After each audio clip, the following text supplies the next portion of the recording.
Boa noite ou bom dia, né? Acho que o bom dia é mais pertinente. Antes de começar propriamente a demonstração da equação de Bernoulli, eu pesquisei um pouco sobre ele para entender a motivação e também o contexto em que essa equação está envolvida, porque às vezes a gente tem só as aplicações matemáticas e não consegue fazer nenhuma relação com o contexto, com a pessoa que criou isso, por que ela criou, enfim. Então, Bernoulli, quando eu dei uma lida, né, sobre ele, eu vi que a família dele é muito influente na área da matemática. Ele era um matemático suíço, do século XVIII, e ele começou a estudar sobre fluidos com Euler, que foi outro matemático super importante, para entender basicamente a relação entre a velocidade e a pressão do sangue. E é justamente isso que a equação de Bernoulli vai nos propor, adicionando outro fator, que é a altura. Então, como pressão, altura e velocidade se relacionam na questão dos fluidos dinâmicos, né? Nós estudamos anteriormente sobre os fluidos em repouso, e aí a equação de Bernoulli vem tratar sobre os fluidos dinâmicos. Mas é importante a gente ressaltar que ela é válida estritamente para fluidos ideais. E o que seriam os fluidos ideais? Essa equação de Bernoulli eu já deixei escrita para facilitar, mas a gente vai demonstrar posteriormente. E fluidos ideais são aqueles que não são viscosos, ou seja, não apresentam a resistência ao escoamento, porque quando o fazem, a energia é convertida para térmica. Então, não teria como usar o princípio da conservação de energia se essa energia ela é convertida de outra forma, na térmica, no caso, né? E, enfim, não daria. Então, tudo precisa ser ideal. É, Também, os fluidos ideais, eles apresentam a incompressibilidade, ou seja, a massa específica é uniforme e constante. Apresenta um escoamento laminar, isso significa que o escoamento em um ponto é o mesmo que outro. Tipo, não tem variação. A gente pode fazer uma analogia com um mar agitado, que no caso não é um escoamento laminar, e um lago bem calmo, que tem o escoamento laminar, então não tem essa variação. E o escoamento irrotacional, eu confesso que eu não entendi muito bem. E, inclusive, é uma dúvida que vai ficar para resolver posteriormente. Mas, em termos simples e rápidos, isso caracteriza um fluido ideal. E a equação de Bernoulli vai se aplicar nesses termos. E aí, antes de tudo, a gente vai observar aqui esse gráfico, esses dois gráficos, na verdade, o escoamento de um fluido com uma variação de tempo. Então, vamos entender o que está acontecendo e o que está envolvido nisso.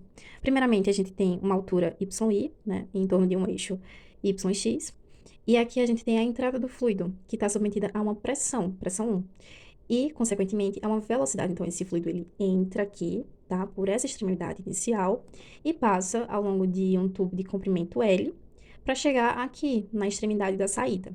Isso ainda no tempo inicial, certo? E esses são os limites dos fluidos, né? Então, aqui ele está entrando e aqui ele vai sair. Depois de um certo tempo, de uma variação de tempo, né, ΔT, nós temos aqui o deslocamento desse fluido. Ele estava aqui e passou para cá. Aqui continua tranquilo.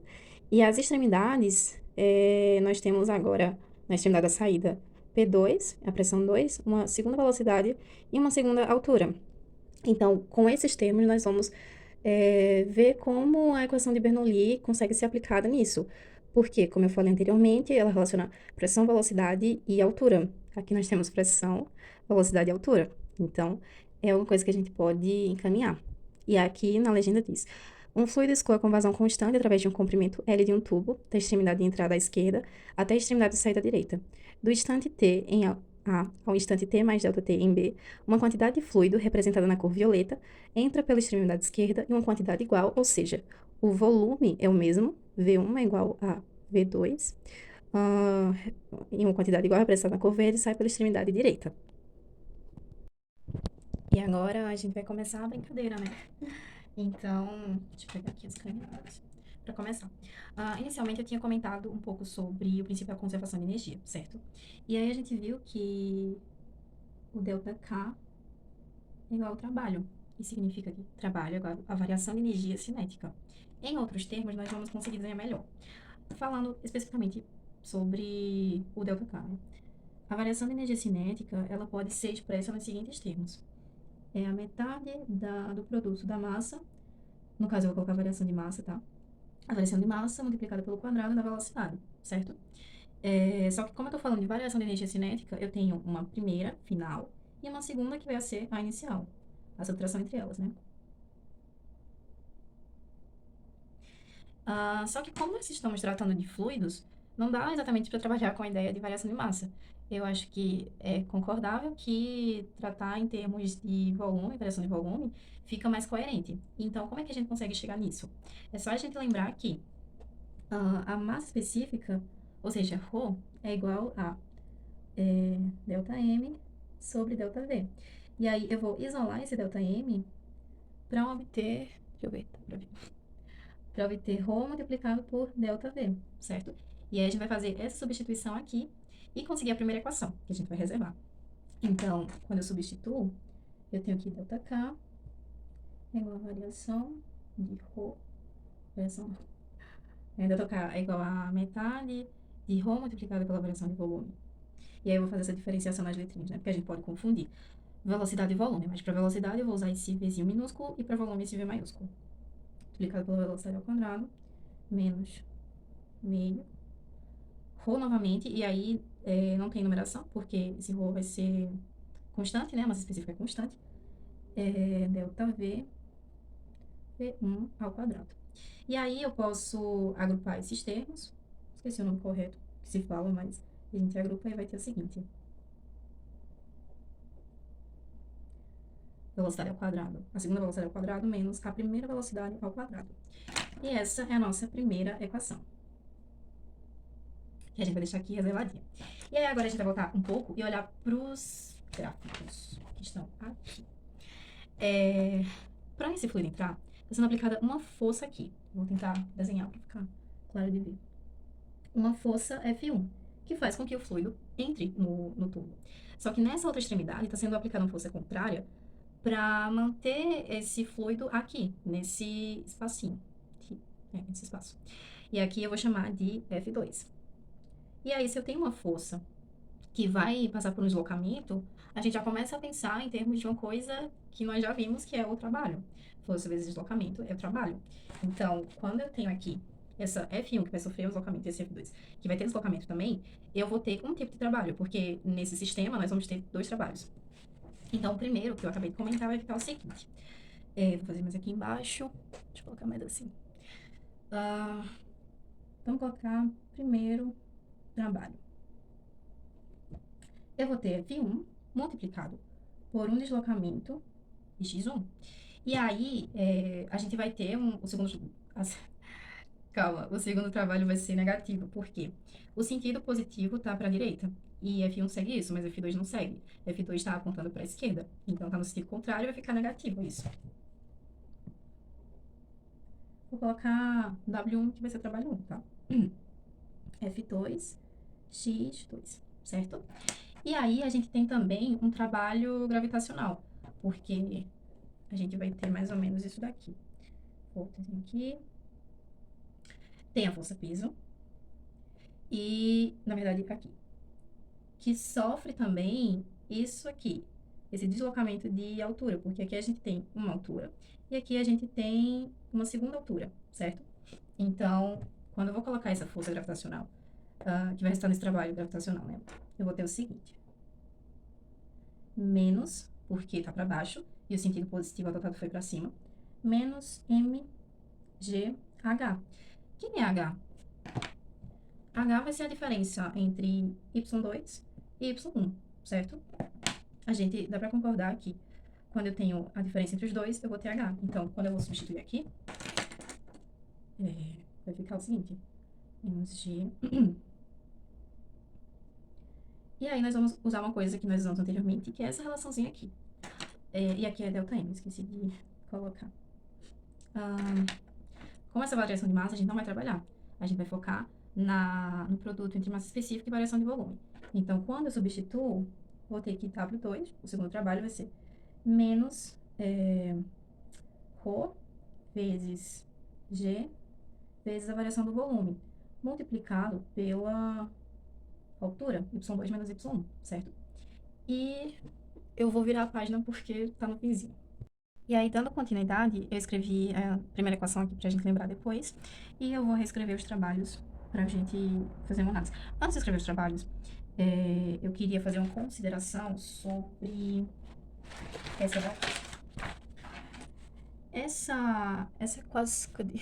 essa equação de trabalho, ela não tem elementos coerentes, digamos assim, que a gente possa trabalhar quando falamos de fluidos. Então, se eu fizer alguma mudança, eu vou conseguir uma coisa que é mais interessante quando a gente está falando de fluidos, certo? E aí eu vou fazer esse lado aqui.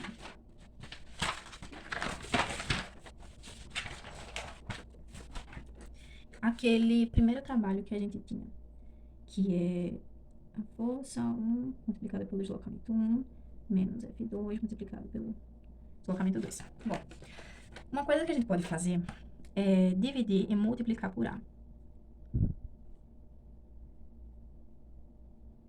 Por que a gente vai fazer isso? A é a área, certo? Porque quando eu divido a força pela área, eu consigo a pressão. E a pressão é uma coisa bem mais relevante da gente tratar em relação a fluidos, né? E quando eu multiplico a área pelo deslocamento, eu vou conseguir a variação de volume. Então, fica mais maleável isso aqui.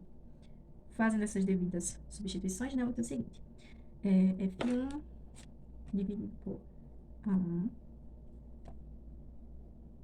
delta x1 multiplicado por A1 menos F2 dividido por A2 delta x2 multiplicado por A2. Isso vai me fornecer a variação do volume e isso aqui vai me fornecer P2 e aqui P1, certo? Então, reescrevendo, nós vamos ter que W1 vai ser igual a pressão 1 multiplicada pela variação de volume menos pressão 2 multiplicada pela variação de volume. Esse é um trabalho. O outro trabalho, em relação ao trabalho gravitacional, né, vai ser menos a massa específica, isso daqui. E aí a gente vai somar tudo para ter o trabalho total, certo? Então, quando eu somar isso daqui, eu vou ter o seguinte. P1 delta V menos P2 delta V menos ρ G delta V multiplicado por Y2. Esse é o meu trabalho total. E essa é a minha segunda equação. E aí a gente vai voltar para uma coisa interessante, que é W igual a variação de K. Juntando as duas equações, nós vamos ter o seguinte. P1 delta V menos P2 delta V menos ρ G delta V, y2 menos y1, igual àquela primeira equação que a gente tinha reservado, que é essa daqui. V ao quadrado. Pronto. Para ajustar melhor essa equação, a gente vai cancelar os delta V, certo? E vai obter que P1 menos P2 menos ρ G y2, certo? Mais, jogo de sinal aqui, menos com menos a mais. Rho G y1 é igual a metade de Rho, velocidade ao quadrado, menos metade de Rho, multiplicado pela primeira velocidade ao quadrado. E aí, para finalizar, a gente vai separar os termos com os termos que tem um e os termos que tem dois, basicamente. Que for P1, P1 Y1 e V1 vai ficar de um lado. P2, Y2 e V2 vai ficar do outro, certo? De que forma a gente organiza? P1 mais ρ G Y1 mais esse passa para cá, metade de ρ V1 ao quadrado, igual a esses termos aqui. P2 passa positivo para esse lado. E esse aqui passa positivo também. E através desses passos, né, nós conseguimos a equação de Bernoulli.